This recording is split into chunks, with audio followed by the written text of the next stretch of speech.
Hello everybody and welcome back to a brand new Doctor Who video where today we are discussing the brand new episode Village of the Angels. Firstly, sorry that I've been a bit all over the place with videos the last week or week and a half or however long. I've just had lots going on, busy here and there, so it hasn't always been as consistent as I would have liked. I'm hoping to bring a little bit more consistency to the rest of the series, and I'll be getting the soundtracks out for the last two episodes, as in the two episodes we've just seen, and previews and reviews and things are hopefully going to come as well, maybe even a reaction to one or two of the episodes. And I just wanted to mention that I will also be doing the next edition of my Doctor Who pub quiz tomorrow night. So if you're watching this on Monday, then on Doctor Who Day, the 23rd of November, from or in the evening, I haven't decided the exact time yet, but in the evening I will be doing an anniversary themed Doctor Who pub quiz. So if you've got nothing better to do on your Tuesday night than come and join in on a quiz and just have some fun talking about Doctor Who, then please do join me for the live stream tomorrow night. But yes, of course, we're here today to talk about Village of the Angels, an episode that certainly had a lot going on, and pretty exciting, pretty groundbreaking, pretty serious stuff. So we might as well delve our way into it. So obviously this was the first proper Weeping Angel Doctor Who story we've had since Angels Take Manhattan back in 2012, Series 7. It's bonkers how long it's been since that. Not gonna lie, it's crazy. So it was really, really nice to have them and have their own proper story for the first time in such a long time. This was another one of those stories, well, as far as we know, there's another one of those episodes that was part of the original Series 13, much like there was originally, in the original pre-COVID version of Series 13, where it wasn't all one story, it was more of a normal series structure. There was going to be a Centauran story, which is kind of what we got in the bulk of War of the Centaurans. And there was also going to be a Weeping Angel story written by Maxine Alderton. And that's what we basically end up having in this episode. But obviously, there's quite a lot more thrown there as well, because it's Doctor Who Flux, because there's just heckin' loads going on, and I can't wait to discuss it all. So we may as well start from the beginning. Obviously, the Doctor and co do sort of escape the Angel being in control of the TARDIS, the cliffhanger from last week. In a way, yeah, they escape it, I guess. I mean, it's a bit of a cheat, but they don't ultimately escape it because the TARDIS still ends up where the Angel wants to take them to, as is obviously revealed that much later on, and just brings us to this mysterious little village of Mediton that it feels almost, it reminds me almost of like Aldbourne from the Demons, among other places. It just is this sort of quaint, old, creepy, slightly creepy village with, weird goings on and things. It's sort of a classic Doctor Who type little village, I think. It really just struck a chord there. And in this episode, we were, of course, reintroduced to the character of Claire Brown that we first saw in her brief 3-minute appearance in episode 1 of the series, The Halloween Apocalypse, and it finally becomes a whole lot clearer what, why was she there, what's going on, what's the whole situation. And interesting that it's explained that actually she hadn't seen the Doctor before when she met her in the first episode, that actually it was all this premonition that she got from the Weeping Angel that caused her to be able to see this was the Doctor and see what was going to happen and everything, and then got her sent back in time as well to this place. But then it's sort of, she got sent back in time to this place that then is taken out of time for the quantum extraction. It gets a little bit confusing, but we'll get there. And fundamentally, I really enjoyed her character in the performance there from Annabelle Scully. I thought that she, as much as I think in episode 1, people were going, oh, she's the next River Song type. She's going to, be meeting the Doctor in the wrong order and the timelines are going to get mixed up and whatever. Actually, she was none of that at all. She was just somebody possessed by a Weeping Angel, basically. A Weeping Angel had a hold and a control over her, and I thought that was, she really bore that out very well in the episode. The moments that we saw, some of the most effective sort of gothic body horror, I guess, type moments when she's in front of the mirror and bends down and then bends back up and we see the angel wings sort of behind her. That's such effective and creepy imagery. I just love to see the moments like that. Obviously, also reusing the sort of moment where she's rubbing her eye and the stone is coming out of it, like we saw in Flesh and Stone / Time of Angels back in Series 5, when Amy was getting the angel inside her. And the stone arms again as well. We also see that effect that was again used a little bit in that story. Fundamentally, I just think it was a really, really great, creepy, unnerving episode of Doctor Who where they were gradually trying to explain, trying to understand what's going on and trying to explain what's going on, adding in new aspects on top of the kind of baseline of a Weeping Angel story, trying to chase down a rogue Weeping Angel. Well, so I guess we kind of thought that's what was going on, but actually it wasn't quite. Well, it was, but it also wasn't.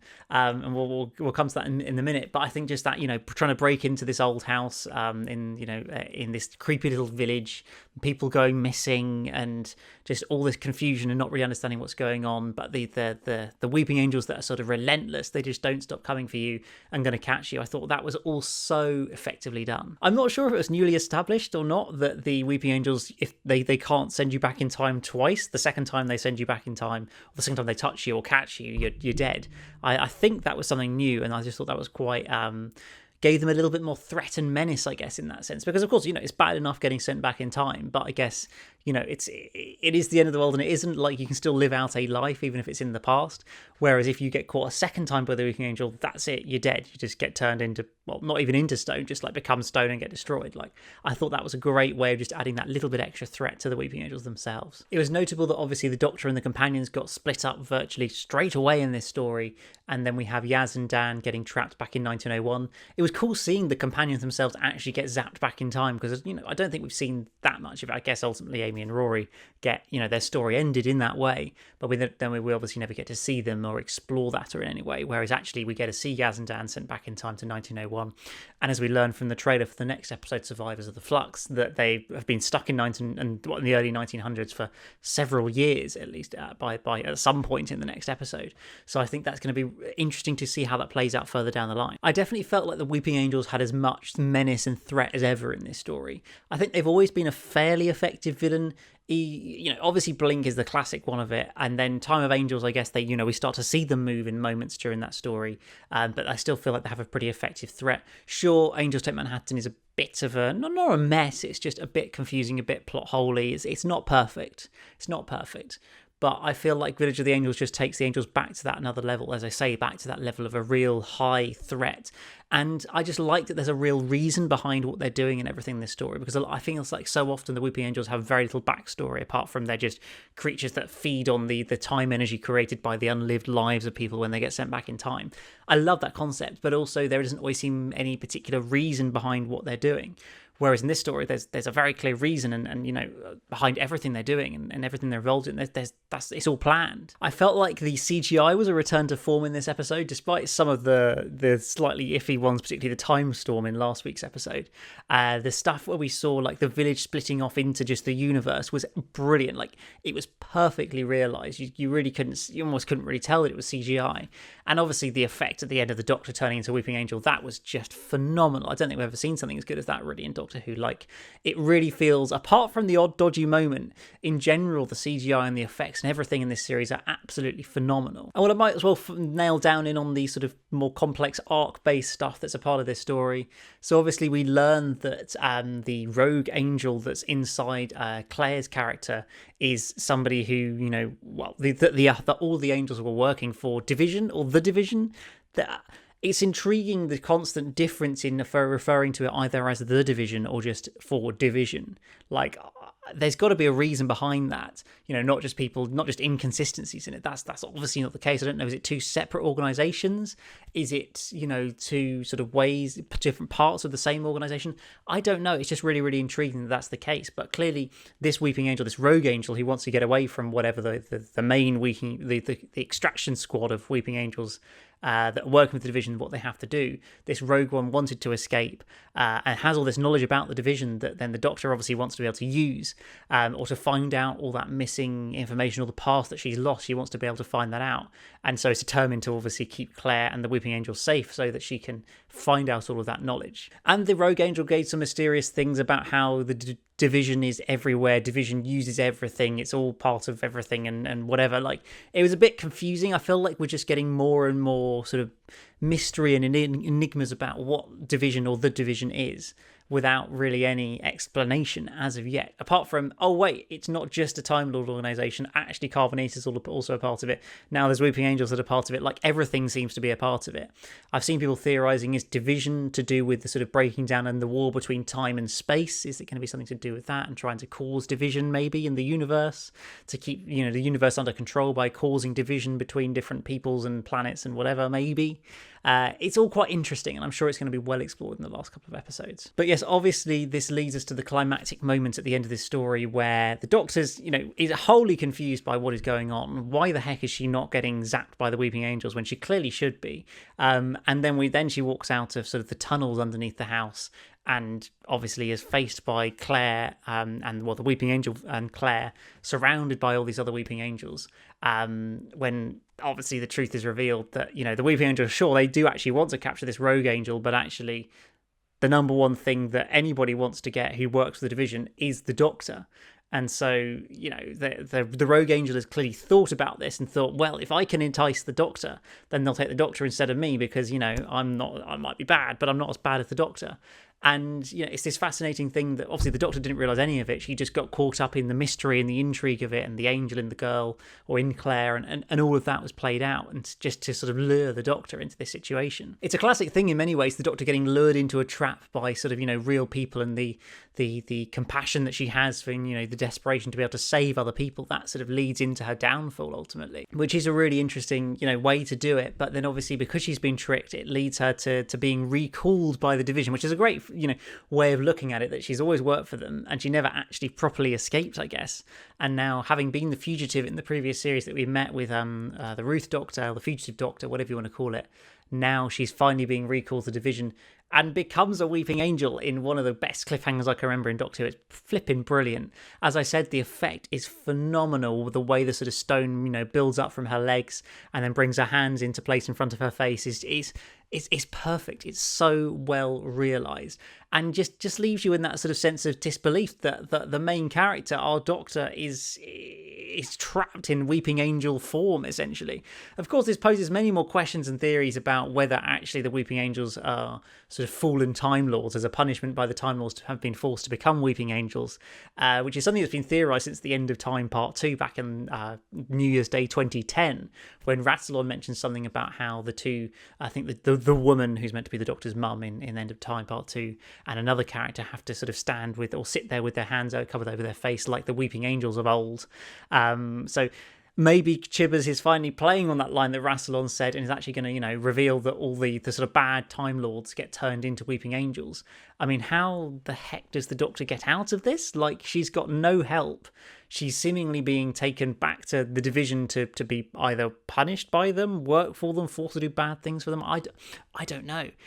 Clearly, she's been involved in some bad stuff in the past. She's somehow the cause of the flux in some way. The flux is because of her. Like, there's so many unanswered questions around all of this that I'm sure are going to be explained and explored in the next 2 episodes, but it's just so fascinating, I think. So yes, clearly that's the best cliffhanger of the season. It's one of the best ones I can remember in a long time, frankly, to see that sort of hopelessness of the situation where the Doctor has been turned into a weeping angel. You've got Yaz and Dan trapped in 1901, watching on as all this is happening, completely helpless. They can't get there. They can't do anything. You can see clearly for Yaz in particular, like, she's completely distraught, basically, at seeing this happening, seeing that moment of pure hopelessness.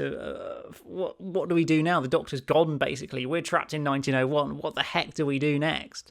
Like, it's proper high stakes classic sort of, and it's not even end of the universe. It's just like, how on earth are they going to get out of this and save the universe and get everything back to normal? Like, it just doesn't seem possible at the moment. So just to go to some side notes of other little bits and bobs from the episode, I did really enjoy the character of Eustachius Jericho. That's a cool name, isn't it? I love the name Eustachius. It's just really cool. And him being this sort of professor, so interested in the sort of paranormal and extraterrestrial activity, I guess. And even in the midst of having to try and look at weeping angels that are chasing him down, he still wants to try and detect what the sort of brainwaves of the Doctor and Claire when the Doctor goes inside Claire's mind. Like, his determination to find, for exploration and experimentation is really, really fascinating. I think that just really adds to his character, that sort of determination that he has. And he ultimately survives this episode, and I'm pretty sure he's meant to turn up in the next episode in some form, I think.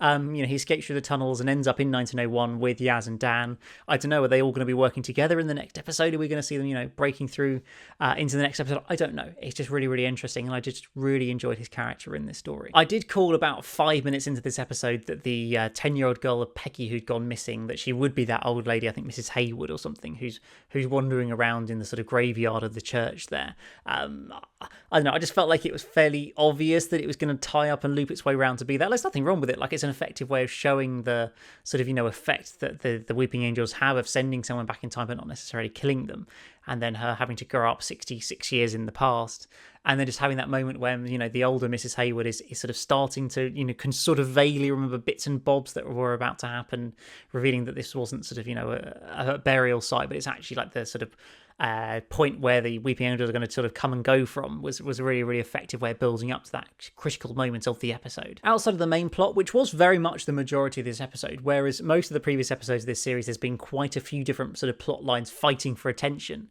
The Weeping Angels story, which obviously kind of perfectly interweaved into the kind of arc of the series, meant that it could really be the main focus of the story. But alongside that, we also had the focus on Belle, that character that we met in the previous episode again, and her exploration through the universe. So she obviously turns up on a new planet in her search for Vinder, thing to find him, and meets Neil from the Inbetweeners. I actually can't remember his the character's name. Blake Harrison is the actor, who apparently is only in this episode, which I thought was a bit of a shame. It felt like a bit of a waste of having him in there for the sake of, he really didn't have very many minutes of screen time and didn't really do that much. So it's a little bit of a shame that I believe he's not going to be in any more of the episodes. But there was still some really nice stuff for Belle. We get a little bit more of an exploration of what the universe is like in the post Flux universe. Almost feels like the post COVID world, doesn't it? But the post Flux universe, where there's barely any of planets and galaxies and suns and stars and universes left. It's like all disintegrated up basically, and there's these survivors desperate to find a way to a new fresh galaxy where everything's safe and secure. And so Azure, and presumably Swarm as well, but Azure in this particular moment can play on that by bringing Passenger, that we've obviously seen and established in the previous episode. It is sort of a prison for whole races of people to be stored in and then destroyed at will if Swarm or Azure feel like it, basically.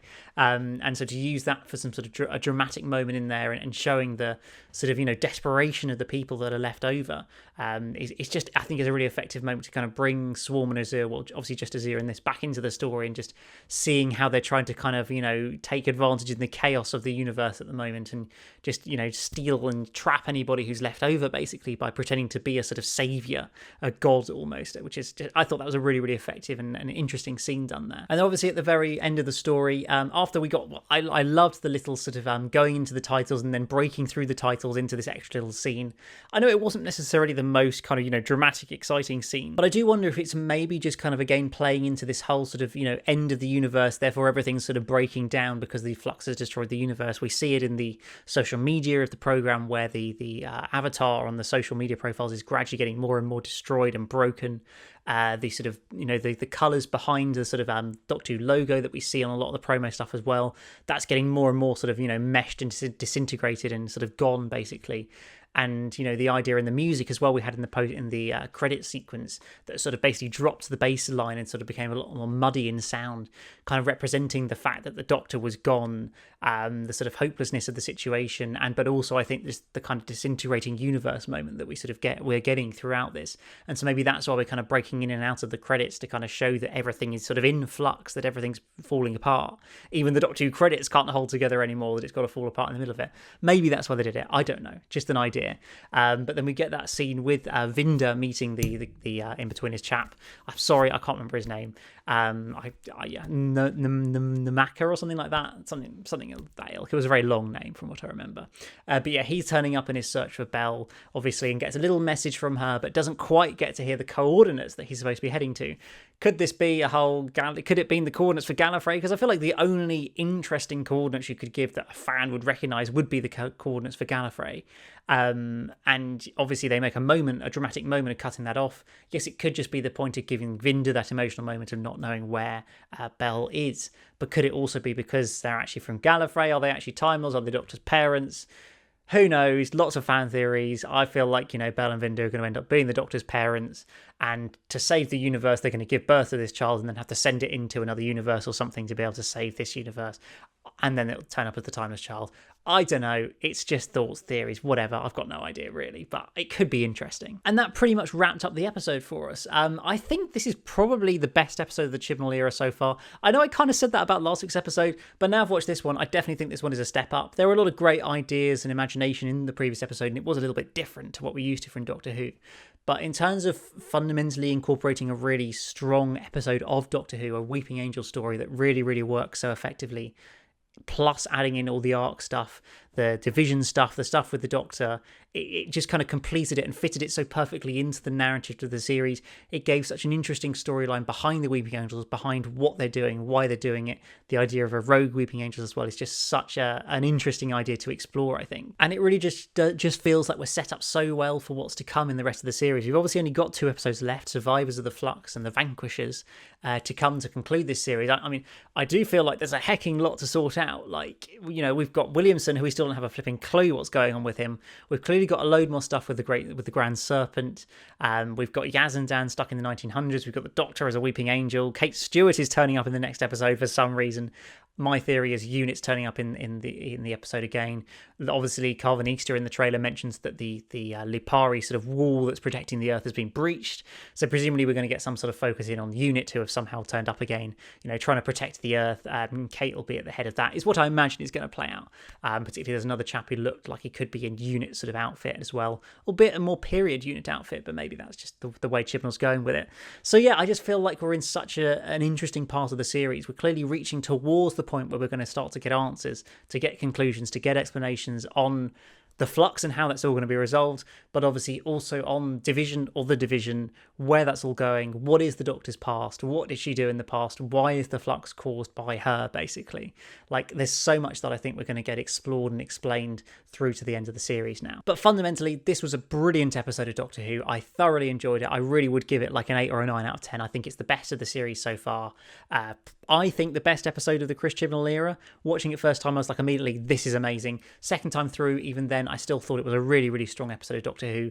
All the jump scares and the creepy vibes are in there, plus all the interesting arc stuff. Just a really well-created story that has, you know, really, really interesting and some great concepts behind it to create a new angle on the Weeping Angels, which I think wasn't always that obvious they'd be able to do that. And I'm just so excited to see where the series is going next. But yes, that's just about it for my review of a Village of the Angels. Guys, please do let me know in the comments below what you thought of this episode. Did you enjoy it? Were you not so sure? What are your theories for the Division, for the Doctors in the next episode? Like, she wasn't in the trailer at all, so we don't have any clue or an impression of what her role in the episode is going to be. I'd be fascinated by any of your thoughts and theories down in the comments below. But yes, guys, that's about it for this video. Please hit that subscribe button if you're new here, and hit that like button. And as I say, I'll be doing a live streamed Doctor Who pub quiz for the anniversary tomorrow, so please do join me then for that. But until then, I'll see you again very soon for a brand new video. Goodbye.